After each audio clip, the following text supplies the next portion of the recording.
It can be so disheartening when you feel like you're always coming last in CrossFit classes, feeling like you're not good enough or like you're never going to catch up with everybody else. It can really start getting to you. And I know that from personal experience. I used to compare myself quite a lot, and since getting back to CrossFit at a lower fitness level that I used to be at, it is really hard when you feel like you're constantly the last person in the room to finish. And the CrossFit community is so welcoming and it cheers on everybody no matter what level you are. But unless you address that, it can start to get to you. So first we need to realise that coming first or last entirely depends on the people that are in the class. It's nothing to do with you or your ability. Sometimes it can be to do with your gym, and whether your gym is a really competitive gym or whether it's full of people that just train for fitness and fun. And I have trained at all different types of gyms, and some gyms are ultra competitive and they pit people against each other, and then other gyms are full of people that don't compare their times, don't really care about that sort of stuff. And whatever level you are within those packs, that determines where you're going to finish. If you are in an ultra competitive gym full of elite athletes, you're probably going to come last quite a lot. That is not a sign of how good or bad you are as an athlete. That is just a sign of the environment that you're in.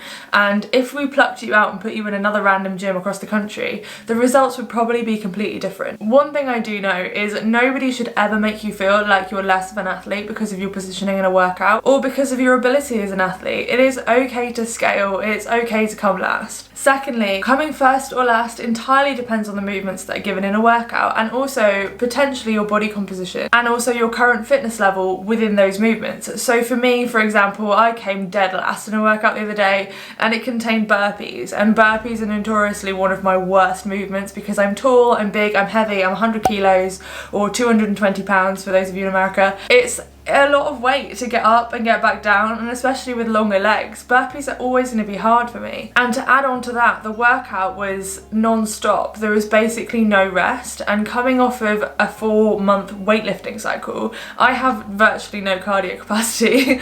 So that was going to happen. But because of my current ability and my body composition at the moment, and also my height and my build as an athlete, that was always going to happen, and that's totally okay. The big win from that day is I continued to work on my fitness, and even though I knew that I wasn't going to do well in the workout, I tried to detach my opinion from that and worked on what I could work on. And by the end of it, I was happy I even completed the workout, because that's something, if I had the choice to do it or to not do it, I would choose to not do it because it's not in my wheelhouse. Another example is in a running workout. I'm going to be quite bad at that because I'm chunkier, I'm heavier, and I'm not used to running. So at the moment, anything with running in it is going to have me finishing quite low in the pack. So I try and think about like little wins within that, like can I keep to the same time? Can I keep a solid pace? Yesterday we had a workout that had running and rowing in it, so it was very cardio based. Every 5 minutes you had to complete 500-meter row and then a 400-meter run. I just tried to keep that under the time of 4 minutes, and I achieved that every single round, and it didn't matter where I finished because I achieved the goal that I set out to achieve, and I pushed myself towards that. And even if I hadn't achieved that goal, I could still be proud of my effort pushing towards that goal. No other athlete in the room has any impact on me reaching that goal or not, and only I am in control of my effort.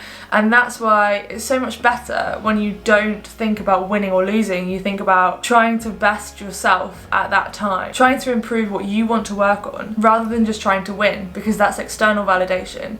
Whereas actually, if we look for more internal validation and we're more proud of our effort and the way we grow and the way we move forward, it's a lot easier to be proud of yourself. Some gyms do really push the scoreboard and they get you to call out your times at the end of the workout. I personally don't like that because I feel like it encourages a competitive atmosphere, and for some people that can be really discouraging, and for the people that it does help, I think they wouldn't massively miss it if it was taken away. And there are ways of incorporating that for the ultra competitive athletes whilst not making the other members in the class feel bad about themselves. And that is, you could upload your scores to something like Sugarward or Wodify or something that can record scores, and the people that want to compare can compare, and then everybody else can just have a good time and focus on their own performance. Each gym makes their own decision on whether they push those leaderboard scores and whether they encourage that competitive atmosphere, but we can choose to totally ignore it if we want to. We can just call out our score and then choose not to listen to all of the other ones coming up, and choose not to look at the board to see where we're placed on the board. leaderboard, which is personally what I do when put into those situations. The gym I'm at the moment is not super leaderboard focused, and I love that. Because again, winning or losing a workout is no sign of your performance across the board. It's just a sign of your performance on that day in that particular workout with the energy level that you had on that day.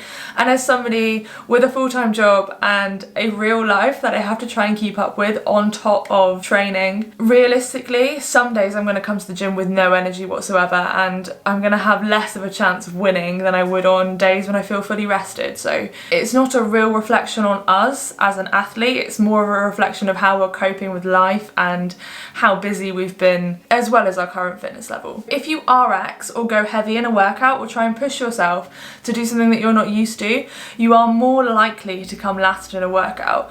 Does that mean that we should stop pushing ourselves and we shouldn't go heavy and we shouldn't RX? Absolutely not. That kind of behaviour should be encouraged, and we shouldn't feel like we need to scale the weight down in order to win or not come last, because pushing ourselves is a positive thing, and you are going to progress more by chasing that goal of lifting heavier and moving with good technique and learning new skills and movements than you are trying to beat everybody. Another reason for that is because people do cut reps and they cut ranges of motion in order to win or in order to not come last. Ultimately, usually it's to do with a fear of failing. Coming last feels like failing to a lot of people, which I totally understand. And it is completely down to the athlete if they choose to skip some reps just because A, they don't want to do them, or B, because they don't want to come last. But doing that isn't going to help you improve your performance as much as doing the whole workout is. That is another reason why we can't compare our times to other people in the room, because we don't know if they have done the reps to the full range of motion or whether they've counted properly. We only know what we've done in our performance. It's not about you versus other people. People in your gym might change,